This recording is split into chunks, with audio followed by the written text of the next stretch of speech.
So அவரோட நான் நிறைய படங்கள், பாடல் எழுதுகிற படங்களாகட்டும், அல்லது வந்து அவருடைய களத்தில் சந்திப்போம்ல ஒரு சின்ன ஒரு ரோல் பண்ணேன், ஒரு கெஸ்ட் அப்பியரன்ஸு.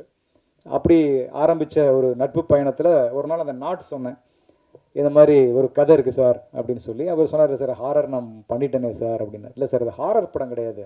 ஹாரருங்கிறது நம்ம ஒரு லேபிளாக வச்சுருக்கோம். இதை தாண்டி இதுக்குள்ளே ஒரு கண்டென்ட் இருக்குது சார். இதை கண்டென்ட்டை நம்ம மக்கள்கிட்ட கொண்டு போய் சேர்க்கணும். இதுக்கு நம்ம வந்து ஃபேண்டசி ஹாரராக இதை ட்ரீட் பண்ணோம், ஒரு அட்வென்ச்சர் ஹாரராக வேணால் இதை நம்ம எடுத்துகிட்டு போகலாம். அப்படிங்கும்போது அந்த அட்வென்ச்சர் ஹாரர் அப்படிங்கிற விஷயம் ஜீவா சாருக்கு ரொம்ப பிடிச்சிருந்தது. சரி சார், நான் வந்து இதை ட்ரை பண்ணுறேன் அப்படின்னு சொன்னார். கண்டிப்பாக எங்கள் அப்பா இந்த படத்தை ப்ரொடியூஸ் பண்ண மாட்டார் அப்படிங்கிறத அப்பயே சொல்லிட்டார். ஏன்னா அது பெரிய பிரம்மாண்டமான விலை, அதிகமான ஒரு பட்ஜெட்டாக இருக்குது அப்படி. ஸோ அப்போ எப்படி பண்ணலாம் அப்படிங்கும்போது அவருக்கு அந்த இடத்துல ஒரு ஏதுவான ஒரு இந்த படத்தை எடுக்கக்கூடிய மனநிலையில் இருப்பார்கள் அப்படின்னு அவர் நம்பி அழைச்சிட்டு போன இடம் தான் வேல்ஸ் ஃபிலிம். அதில் ஐஸ்ரீ கணேசன் சார் அவருடைய இல்லத்தில் சந்தித்த நாள் இன்னும் ஞாபகத்தில் இருக்குது.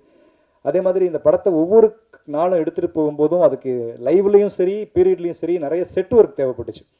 ஸோ அப்போ அரங்க வடிவமைப்புக்கு பெரிய பெரிய பொருட்செலவாச்சு, அதையும் பண்ணி கொடுத்தாரு. ஸோ எல்லாமே இங்கே வந்து இது வந்து நான் வந்து ஒரு மேடைக்காக மட்டும் சொல்லலை, அவர்கிட்ட படம் பண்ணின, கணேஷாட்ட படம் பண்ண எல்லா டைரக்டர்ஸுமே உண்மையாக சொல்லக்கூடிய விஷயம் என்னென்னா, நம்ம வந்து ஒரு மயில் தோகை கேட்டால் ஒரு மயிலை கொண்டு வந்து நிறுத்துவார்.